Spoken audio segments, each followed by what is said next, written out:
जय हिंद दोस्तों। आज हम बात करने वाले हैं एक ऐसे मैनेजमेंट लर्निंग की जो कि हम छठ पूजा से सीख सकते हैं। छठ पूजा यानी पर्टिकुलर ये कार्तिक शुक्ल पक्ष को मनाया जाता है, षष्ठी शुक्ल पक्ष में, जो एक दिवाली के छठवें दिन से शुरू होता है। 4 दिनों का त्यौहार होता है। मेनली एक हिंदू पर्व है और ये सूर्य की उपासना का एक अनुपम लोकप्रिय मुख्य रूप से है, जो बिहार, झारखंड, पश्चिम बंगाल, पूर्वी उत्तर प्रदेश, नेपाल के कई क्षेत्रों में भी ये मनाया जाता है। अगर हम एक मैनेजमेंट की बात करें तो हम आज जो हम सीखने वाले हैं एक प्रबंधन ज्ञान का अनावरण करने वाले हैं। एक ऐसे अनावरण है कि हम अनविलिंग मैनेजमेंट विजडम की बात करने हैं। हम ऐसे कौन से लेसन को जो है छठ पूजा के माध्यम से सीख सकते हैं। तो देखिए, अगर आप चाहते हैं कि वाकई हम छठ पूजा के बारे में बहुत शॉर्ट में आपको बताने चाहेंगे, तो एक ऐसी अंतर्दृष्टि के बारे में हम बात करें जो प्रबंधन के साथ साथ हम एक कॉर्पोरेट की जो कह सकते हैं एथोस है, उसकी गहरी दुनिया में हम एक छोटा सा नमूना आपके सामने, एक छोटी सी पॉइंट आपके सामने डिस्कस करना चाहेंगे। हम उस सिद्धांतों के बारे में बात करेंगे जो मैनेजमेंट से हम सीख सकते हैं। तो जो पहली सिद्धांत होती है द पावर ऑफ डिसिप्लिन, यानी अनुशासन की शक्ति क्या है। छठ पूजा एक रिचुअल, एक अनुपम अनुष्ठान है जो भक्त 4 दिनों यानी कि सख्त 4 दिनों जो नियम होता है, एक नियम, एक उपवास और एक कठोर अनुष्ठान की बात करता है, यानी एक डिसिप्लिन की बात करता है। तो हम जब छठ पूजा के रिचुअल्स की बात करते हैं, अनुष्ठान की बात करते हैं, तो द स्ट्रिक्ट फास्टिंग एंड आप कह सकते हैं कि एक रिचुअल्स की बात करते हैं जो हमें 4 दिनों के अंदर सीखने को मिलता है। अब हम इसमें मैनेजमेंट की क्या बात कर सकते हैं। अगर हम मैनेजमेंट की बात करें तो एक अनुशासन होती है जो सफलता पर आधारित होती है। सीखें कि कैसे एक अनुशासित दृष्टिकोण से उत्पादकता को बढ़ाया जा सकता है, यानी एक हाउ और discipline approach enhance productivity and एक वर्क कल्चर, यानी कि एक लचीली कार्य शक्ति को भी हम बढ़ा सकते हैं। यानी कि जो हमें सीखना है इसके एक डिसिप्लिन के माध्यम से जो हमें छठ पूजा के माध्यम से सीखने को मिलता है, यानी कि एक अनुशासन के साथ एक आप प्रोडक्शंस को इंक्रीज करें और एक ऐसी कल्चर को बढ़ाएं जो फ्लेक्सिबल भी हो, रियलिस्टिक भी हो आपकी कॉर्पोरेट की दुनिया में। एक ये पहली अनुष्ठान हम काफ़ी बेहतर सीख सकते हैं जो हमें अपने कॉर्पोरेट एज ए एम्प्लॉय भी इसको यूज़ करना चाहिए।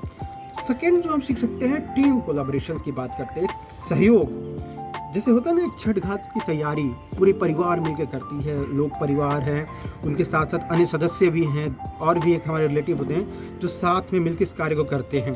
जैसे घाटों तक ले जाना और उसके साथ साथ जो है उसके बारे में हम ये कह सकते हैं कि घाट के साथ ले जाने के साथ साथ एक मिलकर सारी चीज़ों की तैयारी करना। अब इसमें मैनेजमेंट इनसाइट की अगर हम बात करें तो एक टीम वर्क की ताकत का पता लगता है, यानी कि the strength, we can discover the strength of team work. Effective collaborations की हम बात कर सकते हैं, स्मूथर वर्क फ्लो की बात कर सकते हैं, इनोवेशंस की बात करते हैं, हार्मोनियस वर्क प्लेस की बात कर सकते हैं। कि एक ये जो पूरा एक इनसाइट मैनेजमेंट होता है कॉर्पोरेट की दुनिया का या मैनेजमेंट की, एक टीम वर्क की ताकत का पता चलता है। एक सेकेंड स्टेज में जो हम टीम कोलैबोरेशंस की बात करते हैं, एक सुगम जो कार्य का जो एक फ्लेक्सिबल एक इफेक्ट होता है, जो कार्य प्रवाह कह सकते हैं, या इनोवेशंस की बात करते हैं जिसको हम शुद्ध हिंदी में नवाचार भी कह सकते हैं, और एक हारमोनियस चीज़ों की बात की जाती है। हारमोनियस इन द सेंस कि एक मिलजुल कर कार्य करना, एक दूसरे का हेल्प करना, सपोर्ट करना। तो ये टीम कोलैबोरेशन जो है हमें इस छठ पूजा के माध्यम से सीखना चाहिए, जो एक मैनेजमेंट इनसाइट का पार्ट है।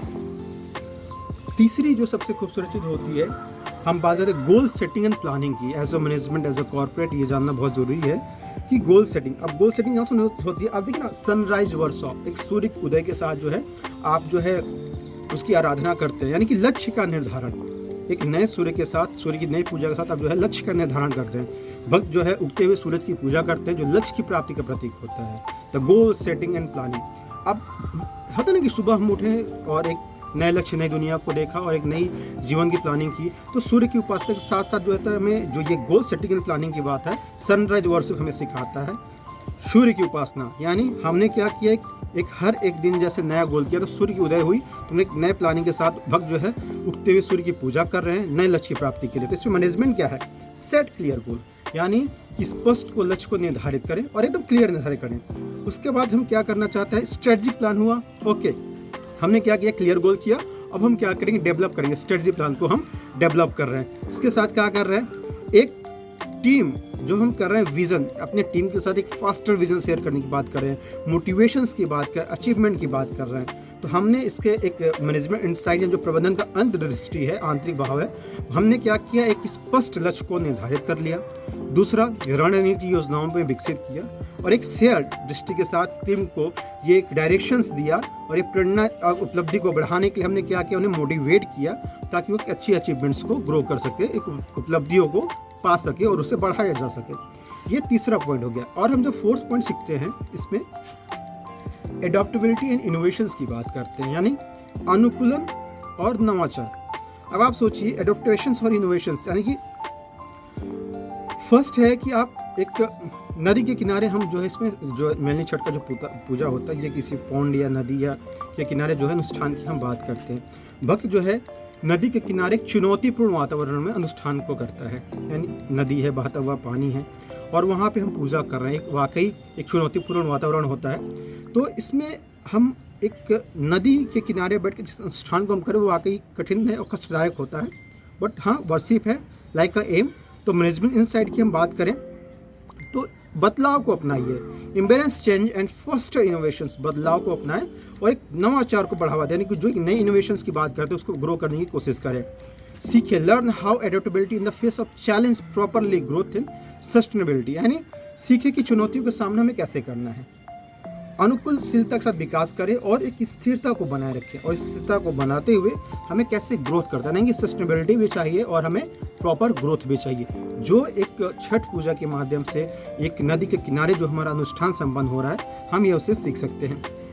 और सबसे आखिरी पांचवा, आज हम 5 लेसन्स की बात कर रहे थे, तो हमारे 5वां लेसन जो होता है एम्प्लॉय वेलबींग्स, जो कर्मचारी होते हैं, फास्टिंग एंड ऑस्टेरिटी, यानी कि कर्मचारी कल्याण की बात करते हैं, एक उपवास होता है, एक तपस्या की हम बात करते हैं। भक्त अपने परिवार की भलाई और आत्म अनुशासन का अभ्यास करते हैं। ये जो 4 दिनों का अनुष्ठान चलता है केवल एक व्यक्ति के लिए, प्रॉपर एक पूरे परिवार की बात होती है। एक तो जो व्रत पूजा कर रहा है, तपस्या कर रहा है अपने परिवार की भलाई के लिए, एक अच्छे उदय के लिए, एक अनुशासन के लिए, एक अभ्यास के लिए, तो कहीं ना कहीं एक हमारे कॉर्पोरेट का एक पार्ट होता है। आप एक अपने एम्प्लॉय, अपने जो आपके कलीग्स है, आप उनके पॉजिटिविटी के बारे में सोचिए, उनके ग्रोथ के बारे में भी सोचिए, ना कि पर्टिकुलर अपने ग्रोथ के बारे में सोचिए। तो जैसे भक्त अपनी भलाई के बारे में और अपने परिवार की भलाई के बारे में सोचता है, वैसे ही कर्मचारियों के बारे में भी सोचना चाहिए, क्योंकि वो भी आपकी एक फैमिली है, उनके मेंबर हैं। इट मीन्स कि नहीं कि आप अकेले ही अपने बारे में सोचें, आप एक सबके बारे में सोचें। तो छठ पूजा जो एक सिद्धांत बनाए गए हैं, इसके अलावा अन्य भी सिद्धांत बनाए गए हैं। एक छोटा सा मैंने 5 पॉइंट आपके साथ डिस्कस किया, जिसको अपनाकर हम प्रबंधन और कॉर्पोरेट में एक अच्छी सफलता को अपना सकते हैं। और एक रहस्य जो हमें छठ पूजा में बताया गया है और उसके साथ हमें जो है सीखने को मिलता है। अगर इसके अलावा और भी हम चीज़ों की बात करेंगे, क्योंकि ये 4 दिनों का छठ पूजा है, तो हम 4 दिन अलग अलग चीज़ों पे बात करते रहेंगे। तो आज हम आपसे 5 डिस्कस किए इस पॉइंट्स के बारे में, जिसमें हमने जो फर्स्ट एंड ऑल हमने जो सबसे पहले डिस्कस करने की कोशिश की थी, वो आपको बताने के बाद एक रिकैप कर लेते हैं। फर्स्ट वन इज दैट कि हम करते हैं द पावर ऑफ डिसिप्लिन की बात करते हैं, यानी कि अनुशासन की शक्ति की हमने बात की। दूसरा हमने बात किया टीम कोलैबोरेशंस की, है ना, टीम का सहयोग कैसा रहता है।